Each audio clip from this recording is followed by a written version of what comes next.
நமக்கு நிறைய ஃப்ரெண்ட்ஸ் தேவை அப்படின்னு நிறைய பேர் நினைக்கிறாங்க இல்லையா? 10 ஃப்ரெண்ட்ஸ், 20 ஃப்ரெண்ட்ஸ். சிம்பிளாக ஒன்று சொல்கிறேன். வாழ்க்கையில் நம்ம வாழ போகிறது வாட் எவர், ஒரு பருவத்துலேயும் ஒரு விதமான ஃப்ரெண்ட்ஸ் வருவாங்க. தொடர்ந்து லைஃப் லாங் நம்ம கூட இருக்க போகிறது 2லேருந்து 3 பேர். ரொம்ப லக்கியாக இருந்தீங்கன்னா, சில பேர் 5 பேர்னு சொன்னாங்க. ஒருத்தர் வந்தாலே பெருசு, பட் 2லேருந்து 3 பேர் மேக்ஸிமம் கண்டிப்பாக இருப்பாங்க ஒருத்தர் வாழ்க்கையிலையும். இந்த மாதிரி நண்பர்கள் எப்படி இருக்கணுன்றது ஒரு சின்ன ஒரு விஷயம் இருக்குது. நம்ம நண்பராக நமக்கு இருக்கிறவங்க முதல்ல நம்மளை வித்துறக்கூடாது. ஃப்ரெண்ட்ஷிப் பண்ணுற பேரில் நிறைய பேர் நான் இப்போ பார்க்குறேன், நம்மளை வித்துடுறாங்க இல்லையா? ஸோ முதுகெலும்பு இருக்கிற ஒரு மனிதரா, வேல்யூஸ் இருக்கிற ஒரு மனிதரா, ஒழுக்கங்கள் இருக்கிற மனிதரா, ஒழுக்கங்கள்லாம் பழக்க வழக்கங்களை சொல்லலை, பழக்க வழக்கங்கள் ஒழுக்கம் வேறு, சிந்தனையில் ஒழுக்கம் இருக்கணும். ஏமாத்துறது இருக்கக்கூடாது. அடுத்தவங்க நம்ம நண்பன் இறந்தாலும், நம்ம நண்பன் என்ன ஆனாலும், கெட்ட பேர் வந்தாலும் நம்ம நல்லா இருக்கணும். சுயநலவாதிகள் இருக்கக்கூடாது.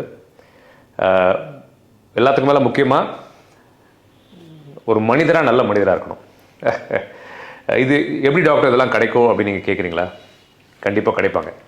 நம்ம ஒரு மனிதராக அந்த மாதிரி இருக்க ஆரம்பித்தோன்னா இந்த மாதிரி மனிதர்கள் வருவாங்க.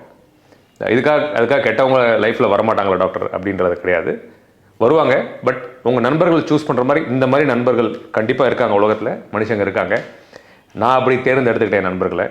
அது என் வாழ்க்கை நல்லா இருக்கிறதுக்கு ஒரு உதவியாக இருந்துச்சு. ப்ளஸ் இந்த மாதிரி நண்பர்கள் இருந்தால் மட்டும்தான் நீங்கள் அவங்க நண்பன் சொல்லிக்கணும். அக்வைண்டன்ஸ் பார்க்குறவங்க பழகவங்க எல்லாரையும் நண்பன் சொல்லி சுற்றிட்டு இருந்தீங்கன்னா, இந்த இப்போ இருக்கிற காலகட்டத்தில் உலகத்தில் உங்களை ஏமாற்றிட்டு விற்றுட்டு போயிட்டே இருப்பாங்க. ஸோ ஃப்ரெண்ட்ஷிப்ன்றது ரொம்ப ஒரு அரிய ஒரு விஷயம், ரொம்ப அழகான விஷயம். இந்த குணத்தில் அட்லீஸ்ட் உங்களுக்கு 1-2 குணங்கள் இருக்கிற மனிதர்களையாக நீங்கள் தேர்ந்தெடுத்தீங்கன்னா, ஆணோ பெண்ணோ டசன்ட் மேட்டர், உங்கள் வாழ்க்கை நல்லாயிருக்கும். ஸோ இது ரொம்ப முக்கியமான விஷயம். 100 ஃப்ரெண்ட்ஸ் 500 ஃப்ரெண்ட்ஸ் தேவையில்லை சோஷியல் மீடியா உலகத்தில் இருக்கிற மாதிரி. பட் உண்மையாக 2-3 பேர் இந்த மாதிரி இந்த தரங்களோடு இருந்தால் அந்த மாதிரி மனிதர்கள் மட்டும் தான் நீங்கள் நண்பர்களை வச்சுக்கணும். அப்போ தான் உங்கள் வாழ்க்கை நல்லாயிருக்கும். That's my learning. என் வாழ்க்கையில் நான் கற்றுக்கிட்ட விஷயங்கள் அது உங்கள்கிட்ட நான் ஷேர் பண்ணணும்னு நினச்சேன்.